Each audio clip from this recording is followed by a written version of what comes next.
When you're around people that are lunatics about their goals, it makes you have this feeling of like, how dare I not think bigger? Just one dinner with people can change your whole life. Oh my God, which is crazy to think about, like where you came from.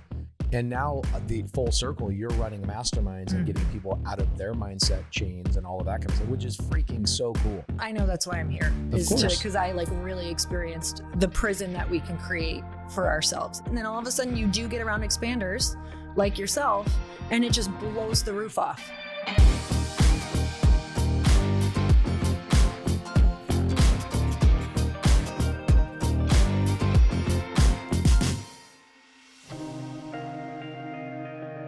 Pace, welcome to the Earn Your Happy show. You're on Earn Your Happy and the Chris Harder show. Yes. Yes. So we have so much fun getting to interview people at the same time. And we've spent all morning actually listening to you on different podcasts, which was so much fun. So thanks for giving our workouts tons of motivation and inspiration. I love it. I was ready to go buy all the real estate by the end of my workout.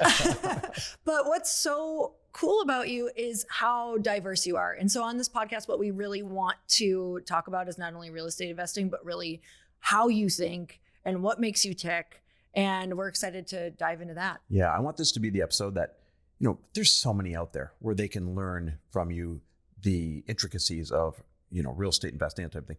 I want this to be the episode where we touch on that stuff.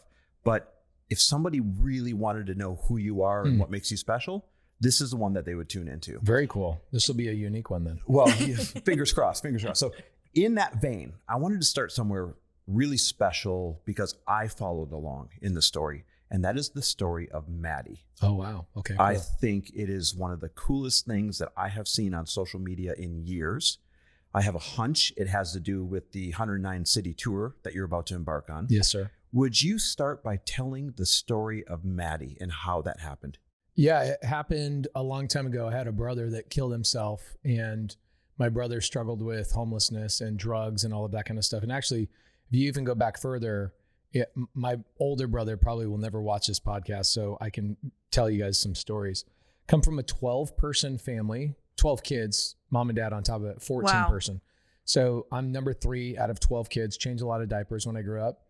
And my brother Corbin would idolize my brother Chance. And Chance would go sneak out like 16-year-olds do, but Corbin was like 12. So my brother Corbin would sneak out with my 16-year-old brother, and he started drinking. He started doing stupid stuff. Me, on the other hand, I've never drank or done anything in my entire life, but Corbin just fell into that vein, fell out of high school, fell out of everything, got into drugs. My parents really struggled trying to keep him on the straight and narrow path.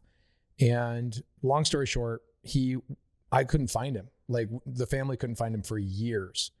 And when I finally found him, I was 21. I just come home from Korea, and he was in a Taco Bell drive-thru. He was handing me my food. I was like, "You're my freaking brother. What? Where have you been? My whole, Yeah. So I get him off the street, get him a good job, fly him up away from where his bad environment is. Cause you guys know, you guys run a mastermind, you know how these things work. Your frequency is dependent upon your environment and the people you hang out with, right? So I got him away. And 2 years sober, 2 years clean, a girl from his previous life found him, drove up there, got him back onto drugs. And very quickly he fell back on the streets and ultimately killed himself. So, he was my brother that I shared a room with my whole life, like very important person in my life. And I even named my first daughter after him.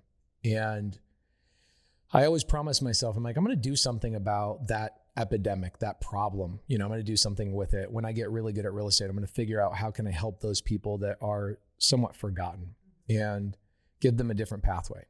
So long story short, I mean, I could make a long story very long, but I ended up getting a TV show on A&E back in 2022, and they ordered 6 years of this show.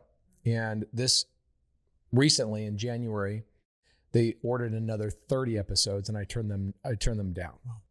I said, I don't really flip houses. Yeah, I do flip houses. That's like one of the small businesses I own, but I really flip people. Yeah. Like that's really what I love doing. I love flipping people. And they're like, what the hell does that even mean?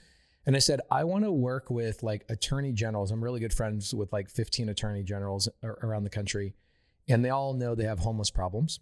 And I said, I want to work with them, find a pocket of where homeless people kind of hang out And I want to go to them. And I have this weird idea for a TV show where I grab like 200 of them. I interview them because I don't want to have the whole show about drug addiction and like mental illness. Right. I want to go find the people that are just struggling to survive. They have a job. Maybe they're like work at Target, $18 an hour, and they have 3 kids. They can't survive.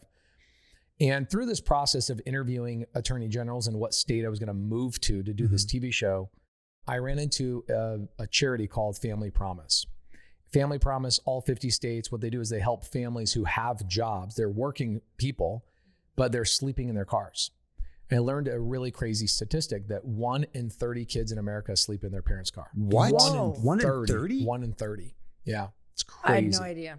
Yeah, it's either they sleep in a car, or they sleep in like the gym, or they sleep in a church, or they sleep in something. They don't have a house. They're unhoused. Wow. They're unhoused, yeah.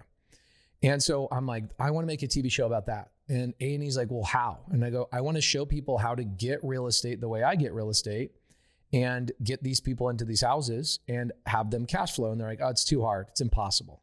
I'm like, okay. And we fought back and forth. And finally, I just said, the universe is going to deliver something to me, and it's not going to be through you. And I severed my contract with A&E this year. And 2 weeks later, I get an email from a lady named Maddie. The universe is like, here you go. You want to do something cool? Here you go. Maddie sends me an email. Hi, I'm 59 years old. I've been on the street since I was 55. My husband was murdered, and I was a stay-at-home mom, never learned how to make money. And I have, friends that told me they were going to help me, but I come from a background. She's black, half Asian. She's about 4'5" tall, and she doesn't have the environment that you and I have. Like you guys are going to hang out with your families today. I'm going to go hang out with my family. She doesn't have that. So she says to her friends that say they're going to help her, we know your husband's dead. You don't have any income. You don't know how to make money. You're a UPS driver. You can't afford the rent where you're currently living. Stay with us. Things get chaotic. One thing leads to another. She sells her car. She sells her this. She sells her that.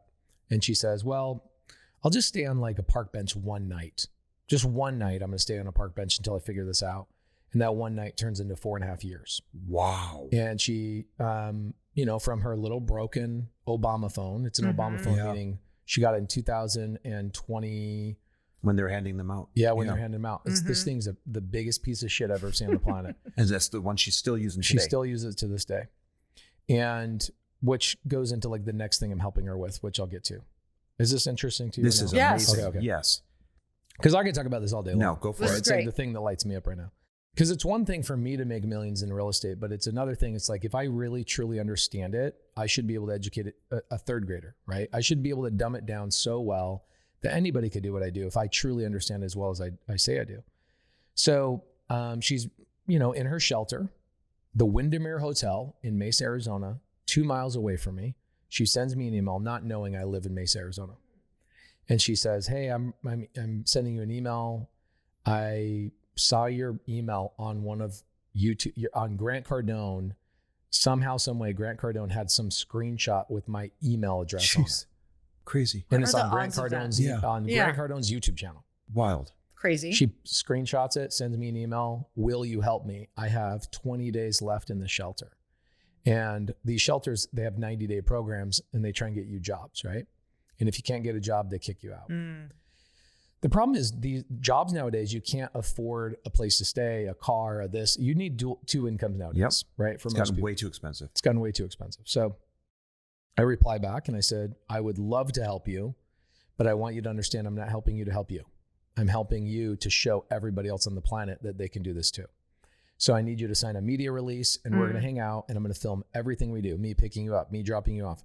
I'm not buying you lunch. I'm not buying you anything. I'm not giving you $1. I'm not doing any of the work for you, but I will teach you, and I will guide you and answer questions for you as long as you agree that they can all be recorded, because I just want to give it away to the world. Well, dude, this lady is like a gift from God. I go pick her up at 7:00 in the morning on a Saturday morning. She's the funniest, most joyful little spark. Like her and I become really good friends. She sends me like sweet messages, and my wife, really sweet messages. The fact that this lady is on the street, and if you end up getting to meet her one day, you'll go, how do you get on the street? You're not on drugs. You don't have mental illness. You just didn't have the support or more, a better description would be you just didn't have the right education. So what I did is I spent a day with her and I kind of just got to hear her story. You know, why are you on the streets? What's happened over these 4 years? You know, tell me about the system. Tell me about your shelter. And she drove me around and I just saw like the lay of the land and filmed it. And then the next day I gave her a game plan. And the game plan was this. You are going to find a real estate deal for people like me. So you don't have to buy it. You're just going to find the deal and you're going to bring that deal to somebody who's buying, fixing and flipping, renting, whatever they're doing on the back end. So she's just identifying opportunity. She's just identifying opportunity. So she's doing this from her cell phone, her broken Nokia. Like you press the screen, it takes like 5 seconds to reply, like to respond. The screen is so bad. So she goes into a free Facebook group and she finds wholesalers. I tell her what Facebook groups to go into, what activities to do every day. And I tell her, limit yourself to 30 minutes a day. And if you do this for, 75 days in a row, these activities, you're going to make $5,000 on not having a license, no experience. You don't have to buy the deal and you're going to have $5,000 in your pocket, Took her like 8 days. Wow. Yeah, it was crazy. It was crazy. Did she believe right away? Did she? She did. Okay. Not even a question in her mind. Like it's almost like if she is on drugs, it's the drug of optimism. I've never met somebody so positive in my life. And it's weird. I wish it was not that way. I wish for the story, I wish she was a pain in the ass. And I wish that there was like a negative component of like, yeah, you have a bad mindset. She doesn't have a bad mindset. She has an incredibly positive mindset. And I've been hanging out with her now for 4 months. And so the first deal I told her, we're going to find a deal for somebody else. Yeah. So you have no responsibility of flipping. You have to deal with contractors, like all the bullshit that people have to deal with on all these, the things that scare people of getting into real estate. Let's eliminate all of that. And all you have to do now is find a deal for somebody like me. So she finds somebody in a Facebook group that has a deal. She takes that deal to a buyer. Buyer buys the deal. She gets paid a $5,000 fee. Wow. Okay, this is what's interesting. So she calls me up. She goes, I got a deal. Oh my gosh. Oh my gosh. Everything you said was true. I thought you were full of shit. I'm like, okay, cool. When does it close escrow? She says Friday. Great. Pick her up on Friday from her shelter. And I'm thinking she's going to get a check. Now she can get out of the shelter and we can get her into a hotel or whatever and she can move on to her next deal, right? She now has the ability to make like $5,000 a week. Yeah. Right. So pick her up, go to the bank. I send her into the bank. I sit in my Prius on the outside. I'm like, I'm not going to get involved in your shit. You go do your thing. I'm not, I'm not going to be there when you're depositing your money. She comes out 3 minutes later. She says, they won't let me deposit the check. They think I'm scamming them. Oh, well, I thought it was a racial thing. Yeah. I'm like, you sons of bitches. Like, how dare you, And I walk into the bank. I go, hey, sir, what's going on? He says, Maddie, do I have permission to show him your screen? And they turn the screen, shows me her account has been negative for 5 years. Oh, like this lady has not had cash, access to cash, a debit card, nothing in 5 years. And you walk in with a check for $5,000 out of the blue. What do you think they're going to think? Yeah. So I had them call the title company. Title company verifies the check is good. They release the money and they give her basically $100 in cash and go, this is all we're going to make available for like 30 days. So now what does she got to do? She's got to go back to the shelter. Okay. So I take her back to the shelter. And this is the first time I've like waited to see what happens when you drop somebody off at a shelter. Normally I just drop her off at the bus stop or I drop her off at the shelter and I leave. But this time I just was like watching what goes on. I'm looking in my rearview mirror and I can see they make her strip all the way down naked, completely naked, right there in 110 degree weather. They're under a tent that they has like some privacy stuff, whatnot. And they go through all her stuff. I'm like, this lady just figured out how to get a real estate deal without a bank, without experience, without a license, without this. And she's being forced to basically strip naked to go into a shelter where she has no privacy. She's on a cot, like literally like an army cot in a room, like 5 times the size with just a bunch of women. She showed me photos of him. Like, it looks like a prison, but thank goodness we have them in Arizona. Arizona's like surprisingly is really good about this stuff. So she then sends me a text. She's like, please don't ever watch me go into that shelter again. I cried myself to sleep. My friend Pace had to watch me go into the shelter. And she's like, I just am so embarrassed, blah, blah, blah. And I go, sweetheart, don't even worry about it. We're going to go look for the second deal. She goes, I think I already found it. Like she's just on it. She's just on it, bro. Like, I've never, despite the circumstances. Despite all the circumstances. If anyone was going to sabotage or say, hey, I can't do it, it'd be her. It would be her. You would think she would have every excuse and every victim mentality under the sun. And she didn't. And so the next deal, this is the game plan I gave her. I said, I'm going to work with you on your first 5 deals. Your first deal, we're going to get you something where cash gets in your pocket and you can duplicate that the rest of your life. Every week you can make 20 grand a month for the rest of your life. I will take you from being homeless to $250,000 a year without any experience in less than 30 days. And she's like, okay, cool. And now here she is, this little black lady, 59 years old, cranking out a deal a week. Freaking awesome. Second deal is I'm going to get you into a house that you own and that the rest of the house pays for all your bills. And she's like, what do you mean? I'm like, okay, so for your audience, anybody that's not interested in real estate, I'm sorry, this is going to be a real estate jargon. That was This is great. Okay, so the thing that's kind of taken over the real estate world right now is something called co-living. What is co-living? Co-living is where non-HOA, definitely not Scottsdale where you guys live, because you guys are in hoity-toity land. And same thing with me. My neighborhood would not allow it. But non-HOA neighborhoods, this is taking the whole country by storm. It's called pad split. So you take a single family house. Let's say it's a 4-bed, 3-bath house. You take out the living room, turn it into a bedroom. Take out the garage, turn it into 2 bedrooms. Take out the dining room, turn it into a bedroom. You now have an 8-bed, 3-bath house. Wow. Okay. This is happening everywhere in the country, everywhere. It's overwhelming. If you guys go to padsplit.com, your city already has hundreds of these. And basically what it is you take the model of like student housing where you rent a room and you then apply it to adults, working adults. And you go, you want to have a $850 rent, including utilities, including internet, including weekly cleaning. You can rent out one of these rooms in a house. Wow. So I told Maddie, I go, we're going to find you a house that you can buy with no money out of your pocket. You can take over somebody else's payments. Okay. This is what I talk about, which is sub 2. You can buy their house sub 2. You move into the house, no money out of your pocket, rent out the other rooms. They pay your mortgage. She's like, that ain't happening, Pace. This, that, and the other. It's not going to happen, but I'm going to do exactly what you told me to do. Dude, for date night, no joke, 3 weeks ago, I text my wife. I go, hey, are you cool to go to a shelter tonight for our date night? She's like, yeah, whatever. I'll go to a shelter, right? I take my truck. My wife's like, why are we taking the truck? I go, because we're picking up Maddie from the shelter and she's moving into her very first house. She just bought a $580,000 house. No way. We took her from the shelter. So homeless to homeowner in 30 minutes. She's moving into her own house. And now she's renting out the other 7 bedrooms and she's net cash flowing after her mortgage is paid, after her cleaning's done, after her utilities, after taxes, after insurance. She's netting $2,000 a month in her pocket. Oh. And I'm just like, why can't we do this for everybody? Yeah. Yep. There's 17 million vacant homes in America. I don't know if you guys know this. No, it's like wild. There's so many vacant homes in America. It's ridiculous. So like vacant, or maybe people own multiple properties and they're sitting vacant. Out of the 17 million, only 5 million of them are like vacant for like a second home. Okay. The other 12, it's like 11 million some odd thousand are vacant. People don't even know who owns them. Wow. Abandoned, inheritance, probate, people died. They don't know what's going on, that kind of stuff. So that could house 60, 70 million people using the cohabitation. Yeah. And you think about like how many people are homeless right now? 600,000. Yet there's 11 million vacant homes. Wow. How is that possible? So look, I'm a capitalist. I like to make money. Yeah. I like making money. But at the same time, like I want to go actually do something cool. I don't want to feel like a piece of shit every time I make $1. I want to do cool things and like impact people. So the Maddie thing has been really fun because 3 weeks ago, this lady moves into a, nearly $600,000 house right up here in Phoenix. And she already has 7 roommates and she's making more money she's worked at Waffle House. She's worked at IHOP. She's worked at UPS store. She's worked as a UPS driver, Uber, Lyft. She's done all the things. And she's like, I make more money with this one house than I did in any of those jobs, which is freaking so cool.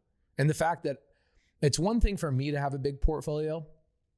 Like we've got about $500 million in real estate in our portfolio, but I would literally throw all of that away to just duplicate that every single day for this lady. Which you're about to do. Yeah, it's fun. And then we recorded every single step she did, every activity she took, and we're just giving it away.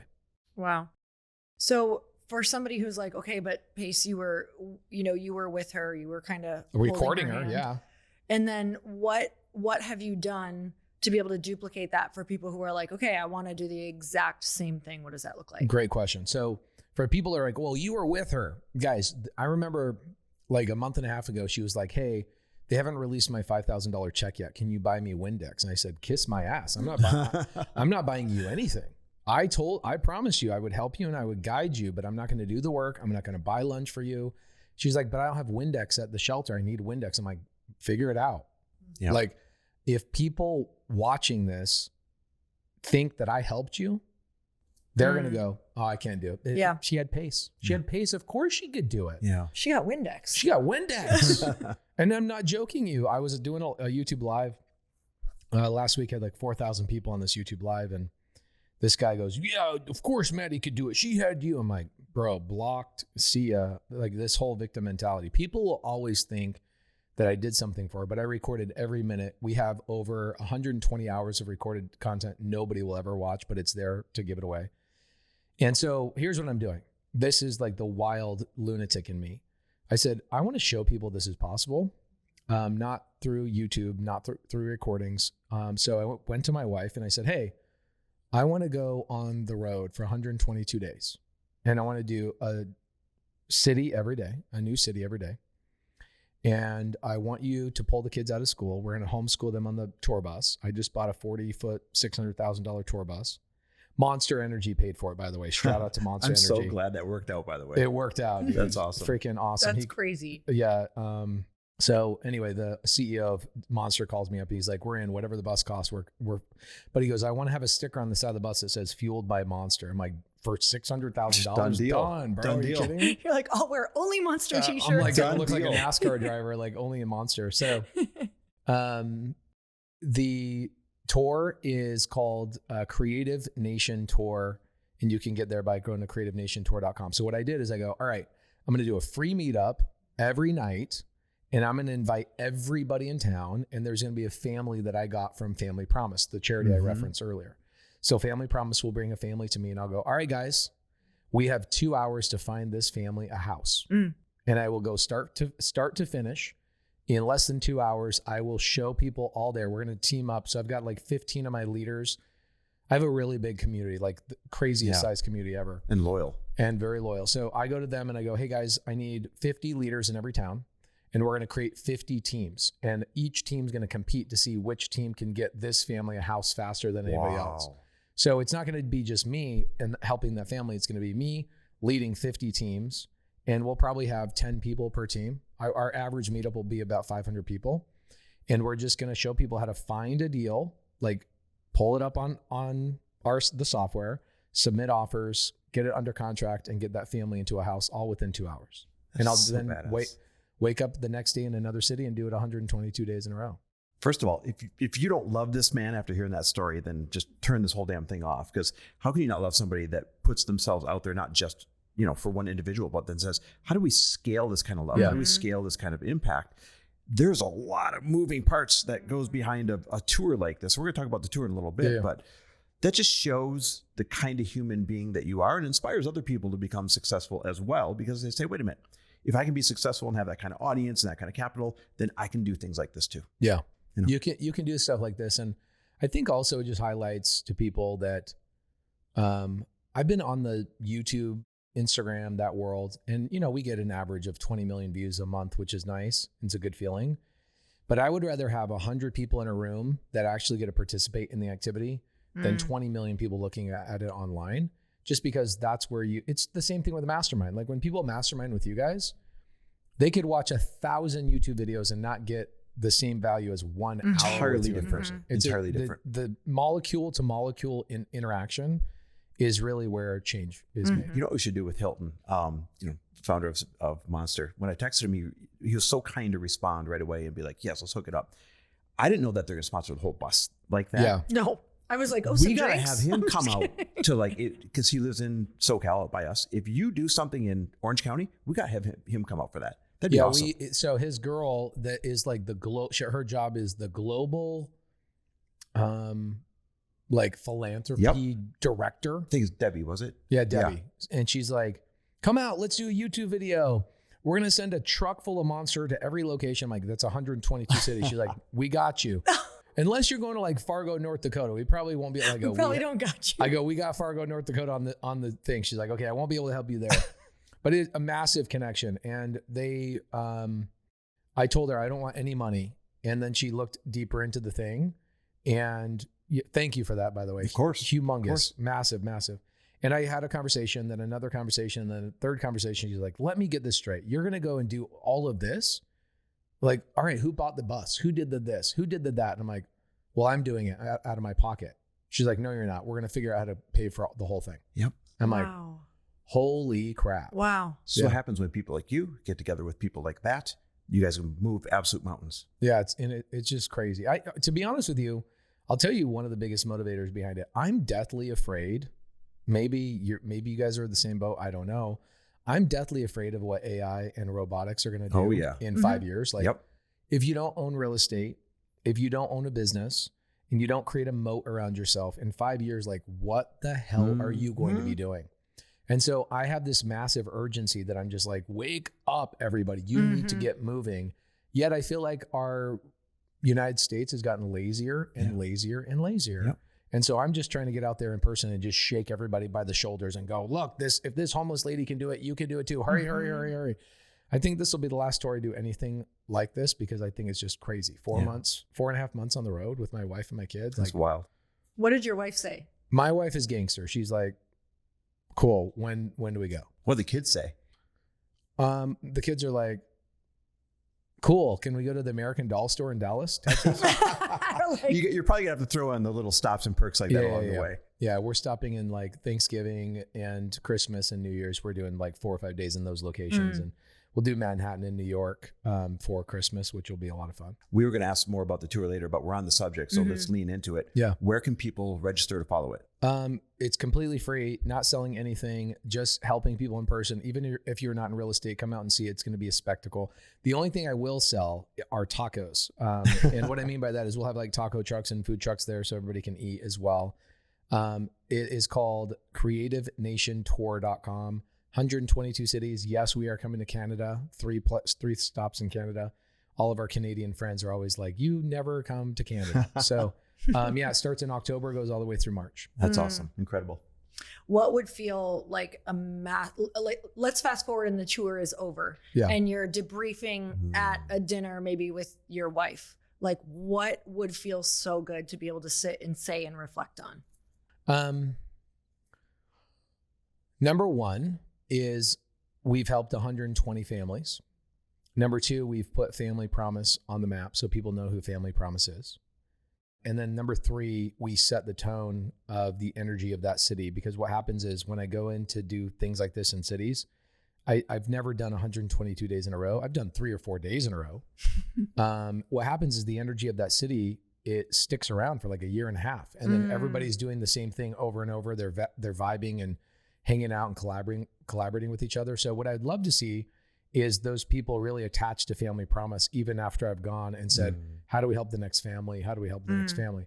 What Family Promise does is they find local churches that are not doing service Monday through Saturday.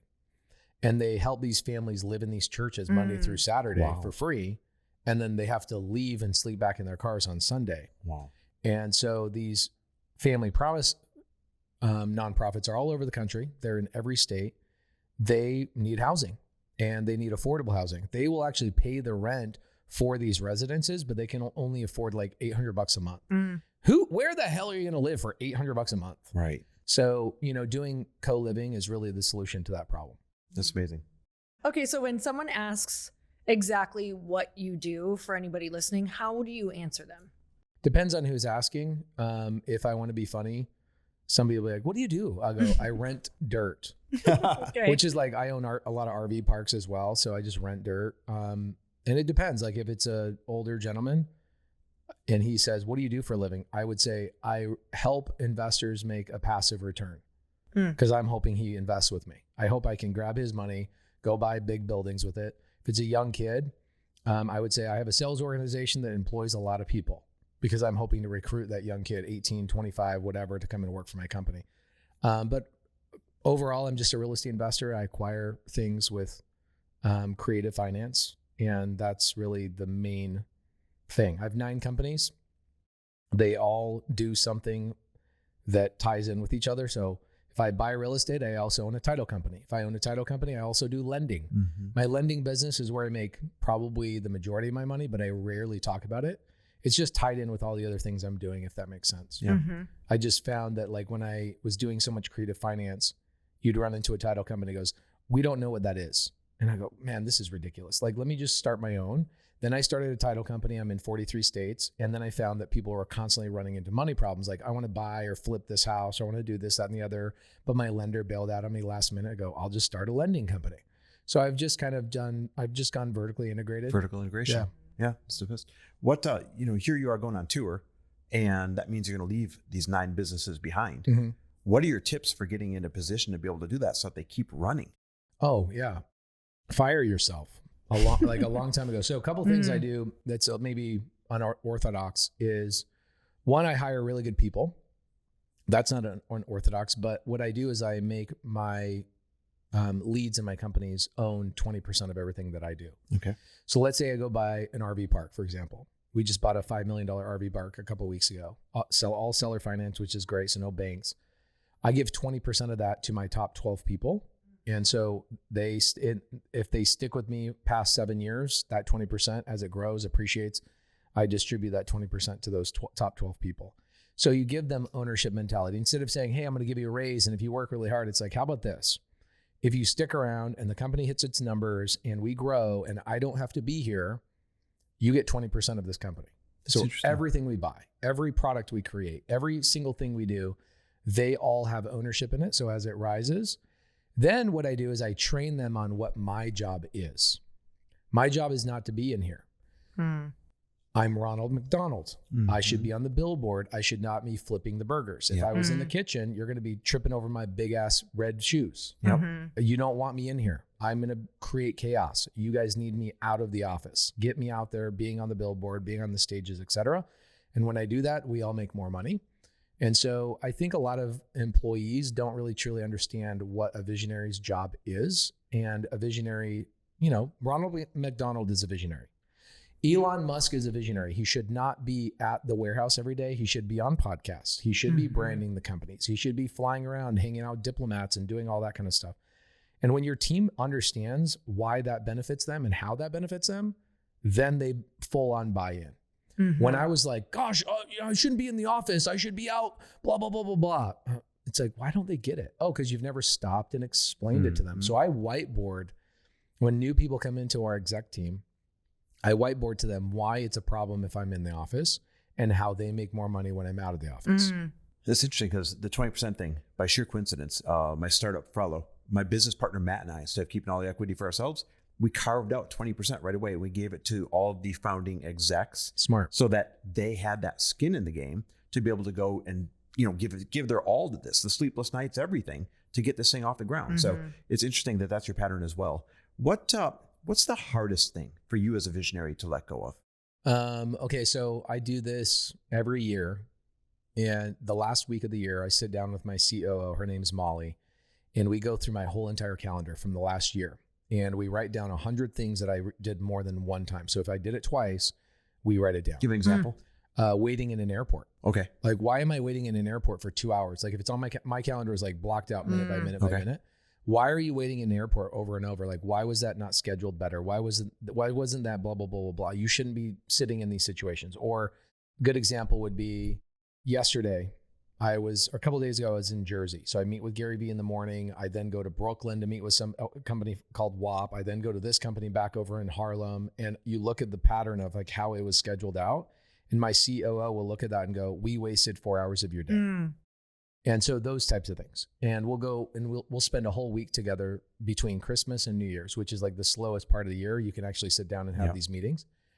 And she will then, her job every year is to eliminate 75 of those and then figure out what are the 25 that made the company the most money that I did. Dang. And she'll go, these are the only 25 things you can do this year. Yeah. And you need to get better at them. And so then I go to masterminds. Yep. I go invest in those 25 things. So one of those things would be storytelling. Yeah. Right. If I'm a good storyteller, then my company makes more money. Right. Okay. Well, Molly knows that. So Molly says, you need to go pay to learn how to be a better storyteller. So I'll then go join masterminds to go get better at those 25 things that are written down specifically for me. Then she takes those 25 things to the rest of the team and go, if it doesn't have to do with any of these 25 things that Pace is supposed to be doing, please don't ever go to Pace. Don't ask Pace a question. If you can't get a hold of me, whatever else, these are the only 25 things Pace should be thinking about every single day. Because she understands, I told her, I said, I'm a tool for you. Yep. I'm a drill, I'm a shovel. I don't know what you want to call me, but I am a tool for you to make more money. You need to sharpen me. You need to make me better. You need to free me up from doing all the things. And she made this funny joke. She's like, you ever used a drill as not only a drill, but then you turn around and use the bottom of it as a hammer? She's like, that's not what they're meant to be used for. She goes, the company is using you for way too many things. Like I've used a drill to open a box, like just take the thing and cut the tape. I've used a drill to screw in a screw, pull things out. I've used a drill to punch through things. I've used a drill to like smash the bottom of a hammer. And she's like, we want to use you specifically what you're good for. So I have a girl that gets paid incredibly well to keep me out of the way of all of the things. And then to articulate the rest of the team, like Pace loves you and he appreciates you, but that dude needs to focus on these 25 things and nothing else. Man, she's an MVP, isn't she? She's an MVP. Yeah. That's awesome. Yeah. You've mentioned so many times masterminds, environment. From the beginning, you talked about getting your brother out of the environment he was in, trying to help Maddie get into a different environment. You know, I even heard on a podcast talking about your first marriage and just being in a different mindset of somebody who doesn't support where you're at. Tell me how you feel about environment. And then how are you going to also help them kind of keep that environment up after that? The cool thing about our community is we hang out we have 39 Zooms a week. And so we spend a lot. Is that it? Yeah, that's it. That's it. I just was like time zones, and then people have different work schedules. And I just go, how do I just make our community available 14 hours a day across all the time zones? How many of those are you on? I'm on 7 or 8, just depending on what I want to do. And then I have other high-level leaders who are on the rest of the Zooms, and they're on various topics. So like some people come in and go, I want to learn about RV parks. We have 2 Zooms about RV parks, et cetera. So that's been going on for 5 years. And so that's why our community is so loyal and so vibrant and like energetic. So I don't worry about them changing their vibration after I leave. But I also do, one thing I do really, really well is I do the thing that Jesus did. Not saying I'm Jesus at all, but I watched what Jesus did. What did Jesus do? Jesus says, I can't do all this on my own. So I'm going to go find 12 disciples. Well, I have a lot more disciples. I have amazing leaders. I have about 5,000 leaders nationwide, about 100 of them in every state, almost 50, 25 to 50 of them per big city. And so I don't really have to worry about that vibration staying there because they do meetups every single week or every other week, even when I'm not there. So I don't need to worry about that. But all of them came to my mastermind, or all of them came to my world, and I injected that energy into them. Where did I get that energy? Well, I got that from other masterminds. And like you guys run a mastermind. I'm sure you guys run into clients that, they want to invest. They want to invest in themselves. They want to be in your mastermind, but they have a spouse or they have a thing back at home that's like, why are you going to a mastermind? Type of thing. I was that same dude. I was the guy, I was a blue collar guy that, if it's meant to be, it's up to me. And if it's going to get done, it's going to get done by me. So I had a blue collar mentality that why would I pay anybody for education? Like I'm going to figure it out on my own, type of thing. And then I got a mentor at age 27 by force. Who was it? Steve Meixta made me hire a guy named John Bohm. Okay. So Steve Meixta, loan officer, #1 in the state, #5 in the country. And I went on and I became a loan officer on his team. He says, everybody on my team has to have a personal one-on-one coach, and you have to invest $500 per hour on this coach or else you're off my team. Wow. And in my mind, I'm like, 500. You're like, this is so dumb. This is the dumbest shit ever. What are you talking about? So I pull up, I invest the $500 to this guy named John Bohm. And, he goes, all right, meet me in my office. Here's my office. Sends me an address. I pull up to the address. It's a Starbucks building. I'm like, this mother just took me for $500. And I walk in and I just like begrudgingly, sit down. And within 3 minutes, this guy changed my life. Wow. 3 minutes. He called me out on my bullshit. He called me out on my this and that. He goes, you're out of alignment with your assignment. I'm like, what does that mean? He says, you were put on this earth to do this, this, this, and this. Why are you doing this, this, and this? And I could tell very authentically he was talking to me. He wasn't giving me like a canned response. And at the end of the hour, I was just like, I could not wait to come back. I felt like everybody else in life, like my mom, my dad, my parents, they all had like an interest in telling me what I should be doing with my life. Partly because I don't know if you've experienced this with your father, but I think a lot of men experience like your dad's going to invest time and energy into you to a point that you get certain like success to a certain level. But at some point, A, he can't help you anymore beyond that. Or B, he secretly doesn't want you to be more successful than him.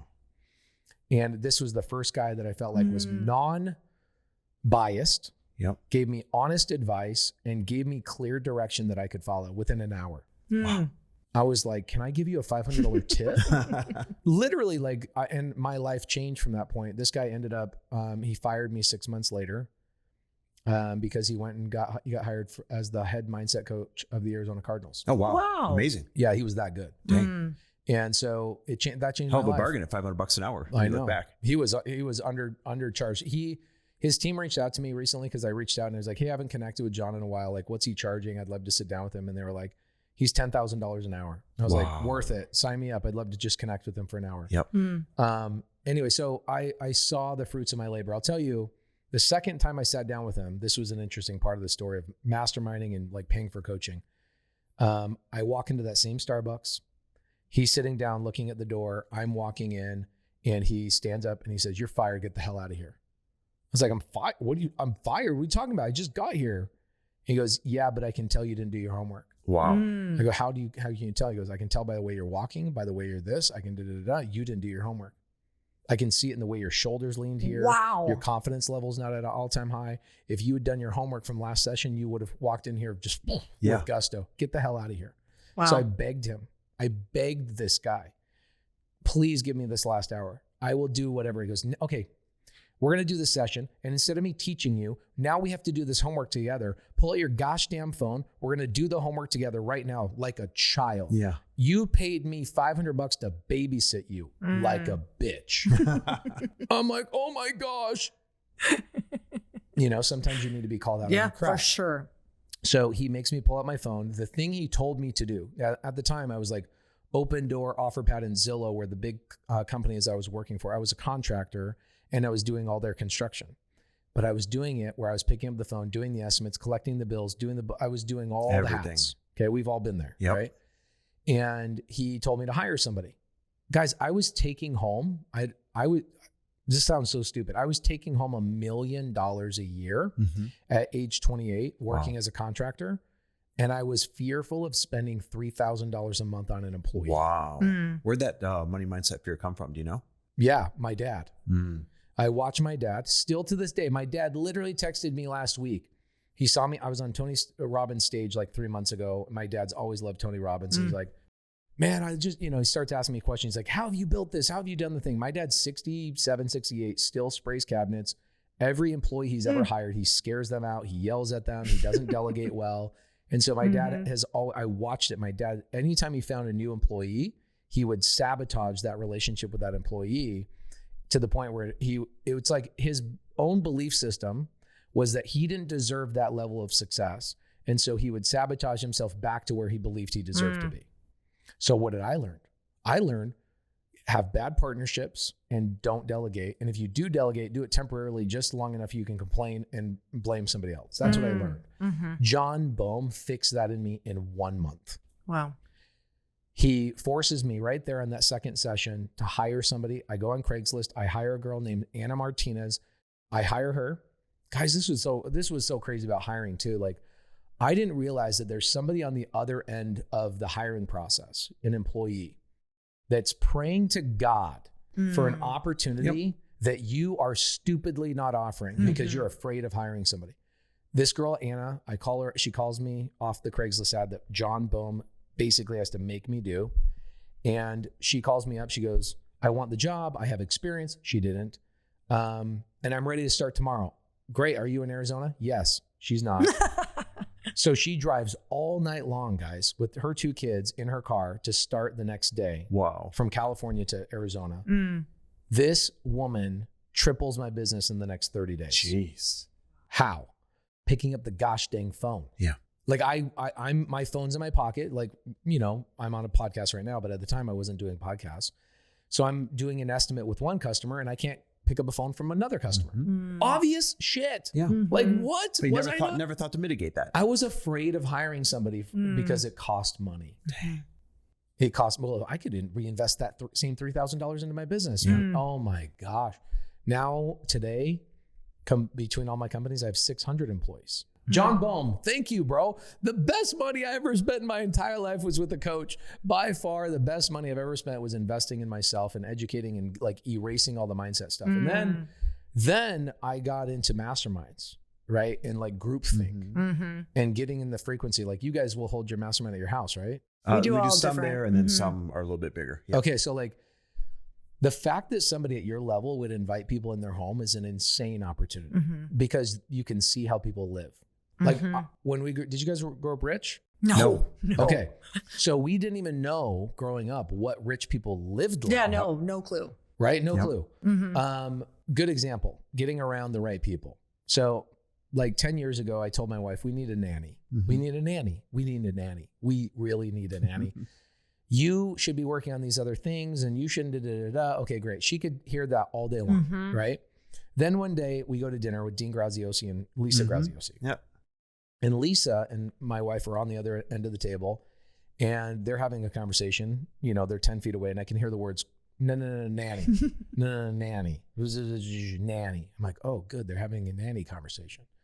So I'm talking to Dean and then my wife and I are driving home and my wife goes, you know, I think you have a good idea. I think we should get a nanny.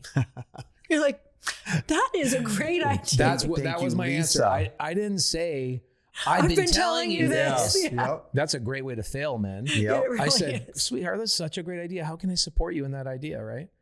But it didn't come from me. It came from her peer. Yeah, totally. And it's the same thing when people go to your mastermind. They get around people that are on the same frequency, on the same trajectory, or at least wanting to be on the same trajectory.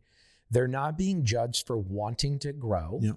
We've all been around friends and family members from the past that are like, wait, what, Lori, why do you want to grow more? What do you need more for? What You should slow down. What are you talking about? God put me on a mission on this planet. I should not be slowing down. In fact, I should not be hanging out with you. Right? And where do we get that energy? It's 100% of the time it comes from masterminds that I go to. Okay, I want to dig into that for a second because that hits such a vein for me and my family and having to like break out of that pattern. And I was raised in a really restrictive religion where it was frowned upon to make money. And what religion I was Jehovah's Witness. So oh, hell yeah. Okay, I just hung out a whole day with Jehovah's Witness member. Man, the money mentality is real. And I was from a very small town, like teeny tiny. So the congregation that I was in was like literally 114 people, and the way that they thought and couldn't hang out with anyone who was worldly. And this is how I grew up. So like what I thought was possible was only what I saw within that. And we were very much like trailer home population was most of that congregation from a very small town. What city is this? Marquette, Michigan, Upper Michigan. So not even Lower Michigan, like up in the woods. So you were an Uber. Uber, yes. Uber, yeah. Okay, got it. So for me, like seeing anything outside of that, when I started having these different dreams, it was very much like, it wasn't just, we're going to say mean things to you to try to get you to stay or be like, who do you think you are? It was like, you are going to be cast out. Like you're not going to be a part of this family or religion anymore. Which is really scary because human beings have this tribal mentality of it's survival. Survival. Like your whole, like your amygdala and everything in your brain is like, Lori, this is like, you're going to die. Survival. You're going to die. The tribe is going to cast you out. For sure. And I watched it happen. You know, I watched it over and over. So for people who are in a situation, maybe not even that intense, but it feels like that.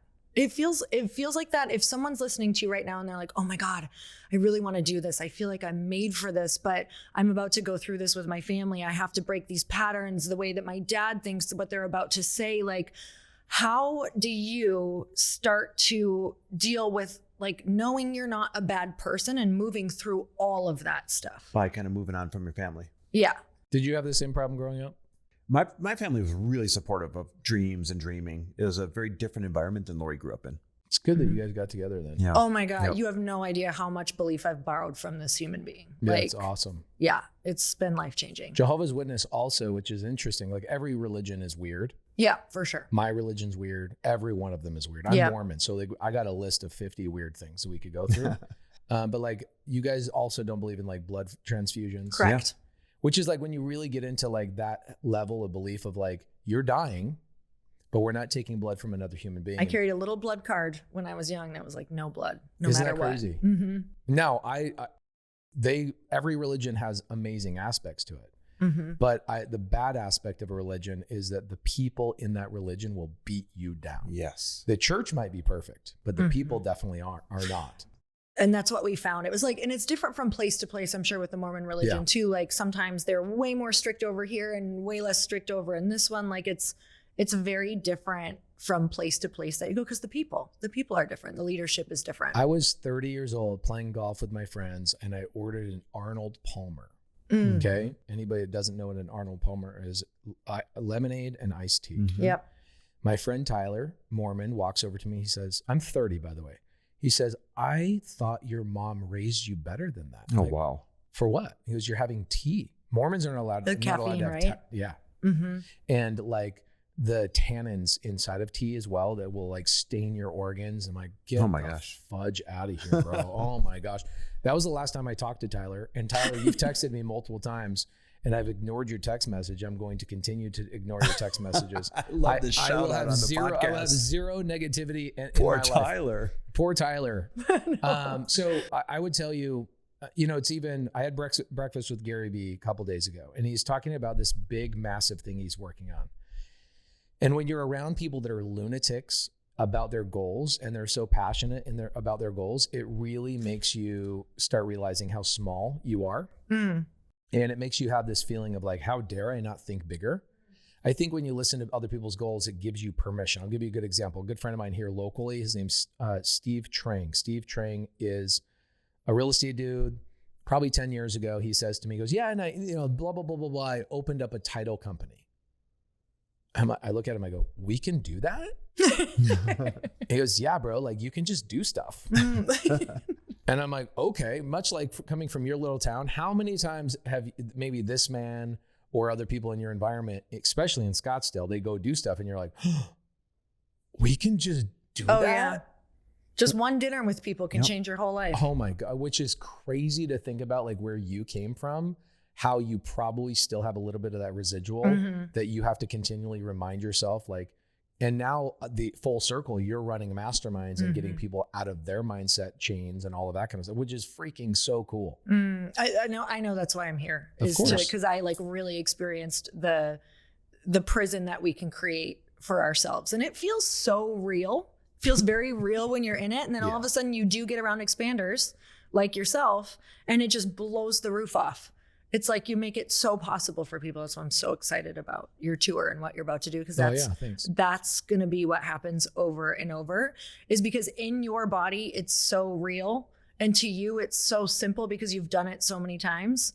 And to everybody listening, like it doesn't take some massive like college or, sometimes it doesn't even take like a year or a month. Sometimes it can be as little as being in your energy. I think of that even with Gary Vee. Sometimes I listen to one Gary Vee podcast and I'm like, I'm going to fucking do everything. I'm just like blows the lid off. And so I'm excited for you that you are taking that 120 days to just go impact in person.